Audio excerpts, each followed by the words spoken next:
The hardest part of training currently fitting in or prioritizing your runs due to spinning far too many plates with a busy lifestyle, family commitments, work commitments, other challenges and chores, whatever it may be.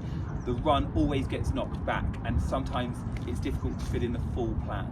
Well, in today's video, we talk about how other individuals just like you have unlocked the full potential to maximize their plan and to get the goals they need.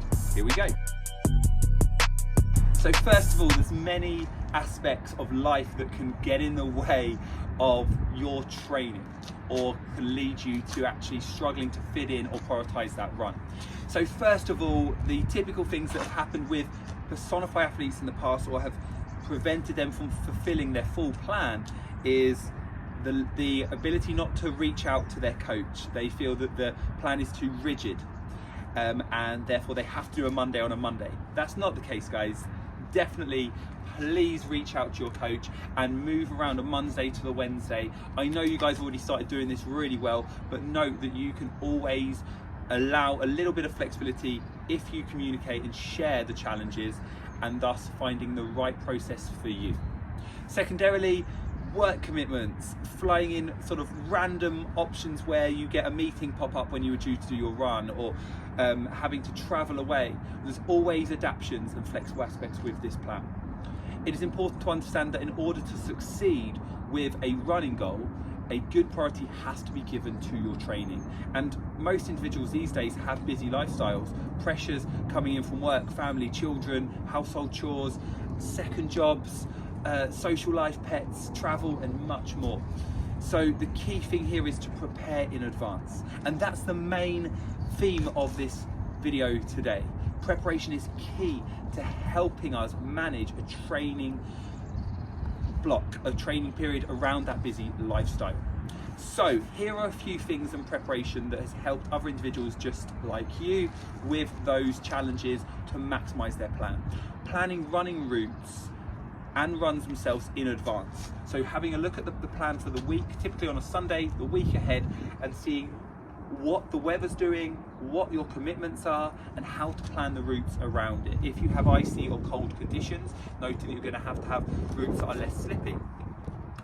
Keeping yourself and your training clothing in accessible areas. So prepping ahead, maybe having a spare pair of trainers and a t-shirt, shorts or leggings, sports bra, etc., all in the car ready to go. So it's accessible if you get that spare moment in between traveling around with chores and work or family, etc., that you can just throw the kit on and get it going. Same if you're traveling away with work and you may not even know that you're going to be able to fit a run in, still take your clothes or your running attire because there may be an opportunity that comes up due to circumstance as well. Leaving a spare lot of kit by your front door or by the back door, wherever you head out from there, so that you can just grab it and go if the moment appears in your week. Secondarily, preparing in advance with your fueling, making sure that you're eating at the relevant times. If there seems to be a gap, the worst thing to do is actually have a gap in your day where you can run and you've just eaten and thus you are unable to run an intense run itself. Freeing up mornings. So here's a tip that comes from our early morning runners. If you're not an early morning runner, prick up those ears and get listening to this one. Placing a small caffeine supplement or something that wakes you up first thing in the morning next to your bed. Their top tip has been to put a Revy, so a small mouth-based strip that gives you the equivalent of half a cup of coffee or strong tea in the morning. If you find it's hard to get out of bed to go for a run, or you're not massively motivated to get it over and done with in the morning, try this tip. When you wake up, you turn over and you contemplate staying in your bed, place a Revy on your tongue. So have it in an accessible place where you can grab it and go from those. That will make it really hard for you not to be alert first thing in the morning. You've got no excuse to jump up and actually get your day started. Getting to bed early is also another key one.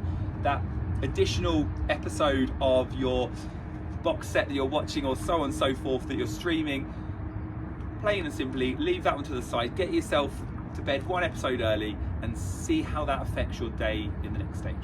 Okay, so that's all about preparation. The second phase is accountability. And accountability is all about other individuals, other aspects keeping you on track with your current plans so that you can continue to tick off the sessions. And those accountability aspects include meeting others for the training run, so you're not doing it by yourself, or just sharing your runs with others via Strava, on the WhatsApp group with Personified Marathon or your other Personified groups, and just sharing runs with those individuals. By seeing other individuals place that up, you can take inspiration from them, but also you're sharing your training aspects to help inspire others too. So it's all part of that journey, which is really special, right? And a key community. Involving other family members that maybe don't run actually in your journey. For example, if you're raising money for a charity, keeping your Strava feed linked into the Just Giving pages or other groups and pages that you can do is a great way of linking that in to show what you're doing and to encourage a bit of fundraising too. Sharing with work colleagues your runs and bits or interesting parts of your runs, maybe good sort of views or sites or memorable parts of that route, to make it interesting for them, to help them come along with your journey, but also to give yourself something to focus on during the run that you can share. Taking pictures on your run is a good one to add to that, so you can share aspects too. And that's not just to friends, that's not just to colleagues, it's also to family members, other halves. Look at sharing that info too, but also involve partners or family members in pre-ranged running routines, your training routines. Share with them, put your maybe training plan on the fridge. And this tip is a great one, is that look to plan ahead and get childcare or allow a bit of leverage with some of the chores and things that you can move around. These things are sometimes a wishful thought, but the key thing here is it's worth a try at least to move forward. It is a team effort when it comes down to this full training block as well.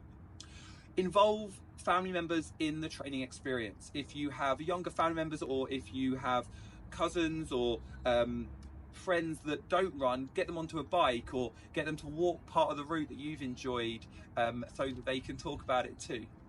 And my favourite one with the accountability personally is getting those green ticks. You may see a few of those come up on a daily basis, but there's something magical about those little green ticks. It's just your coach's way of just recognizing that you are amazing, you've gone out and you've challenged yourself over the conditions or the pace or whatever it may be to make the most of it. So what about if you're on holiday or working away? Parkrun tourism is a great one too, to get a bit of speed in or just to turn up to do a run. The accountability of meeting others or having a set time of 9 o'clock on a Saturday morning is a great way just to get yourself up and ready and there for that time to lock it in. You can also tie that into longer runs, for example, getting there a bit earlier and then finishing with a park run, or allowing park run to be sandwiched into the middle of runs that I know individuals have done previously. These things are great for the accountability. So first up, we've discussed here today that one of the key things is preparation. So preparing ahead so that you're not just having to adapt on the spot. That way you can deal with a lot of training barriers and work with your busy lifestyle. Second of all is involving others for accountability. Thirdly, it's communication. Communication can be really helpful in ensuring that we stay on track with our plan. This can be with a supportive family members, as we've mentioned previously, training partners to meet at set times, or your coach just to say, I'm going to move this around, or I've done this. What's your thoughts? This is always allowing for the flexibility to come through from your training plan, and one of the key valuable parts of your plan is that flexibility. Things can be adjusted around your commitments. If it's needed, you just need to communicate that with your personified coach. So your next step is to share one thing from this replay that you are going to do differently moving forwards to maximize your training block, especially if you're an individual that has a really busy lifestyle or has busy days coming up. Thank you for watching.